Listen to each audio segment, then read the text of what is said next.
awoke to the sound of silence, the kind that envelops you in a suffocating blanket of dread. My eyes flickered open, but all I could see was darkness. Panic seized me as I realized I was lying on the cold, hard ground. Where was I? How did I get here? I tried to push myself up, but my body felt heavy, like it was weighed down by an invisible force. As my eyes adjusted to the darkness, I saw that I was in the mall, but it was different. The once bustling corridors were now empty, devoid of any signs of life. The fluorescent lights flickered overhead, casting eerie shadows that danced across the walls. I shivered, the chill of the air seeping into my bones. I tried to remember how I got here, but my mind was foggy, like trying to grasp at memories through a thick haze. All I could recall was shopping with my friends, laughing and joking as we browsed the stores. But now, they were nowhere to be found. Fear gnawed at my insides as I stumbled to my feet. I called out for my friends, my voice echoing through the empty halls. No response. I began to walk, my footsteps echoing loudly in the silence. The familiar stores passed by in a blur, their closed shutters a stark reminder of the emptiness that surrounded me. I reached the center of the mall, where the food court should have been. Instead, I found a single table, set for a meal. The table was covered in a white cloth, and a single chair sat at the head. On the table was a plate, with a note placed neatly on top. My curiosity got the better of me, and I approached the table. The note read, "Join us for dinner.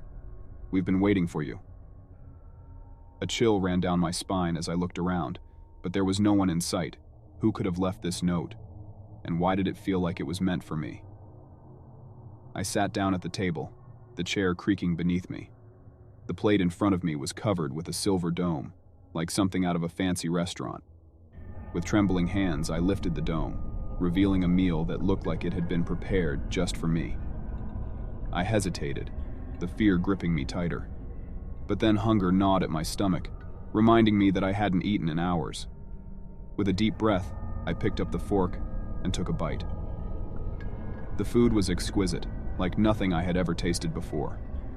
Each bite filled me with a warmth that chased away the chill of the air. But as I ate, I felt a strange sensation creeping over me, like I was being watched. I looked up from my meal and saw them standing there, watching me with empty eyes. My friends. But they were different now, their faces twisted into grotesque masks of horror. They beckoned me closer, their arms outstretched. I tried to scream, but no sound escaped my lips. I tried to run, but my feet were rooted to the spot. I was trapped, a prisoner of my own fear. They surrounded me, their hands reaching out to touch me. I closed my eyes, praying for it to end. And then, just as suddenly as it had begun, it was over. I opened my eyes to find myself back in the mall, lying on the ground.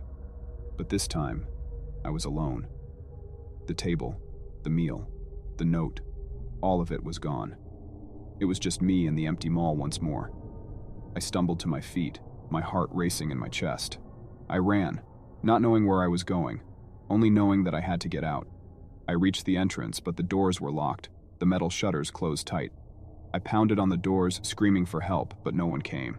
I was trapped, alone in the darkness of the mall. And then, as if in response to my desperation, the lights flickered back to life. The mall was no longer empty.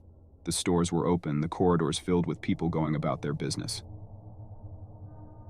I stumbled out into the daylight, my body trembling with exhaustion. I looked back at the mall, a shiver running down my spine. It was just a building, just a place.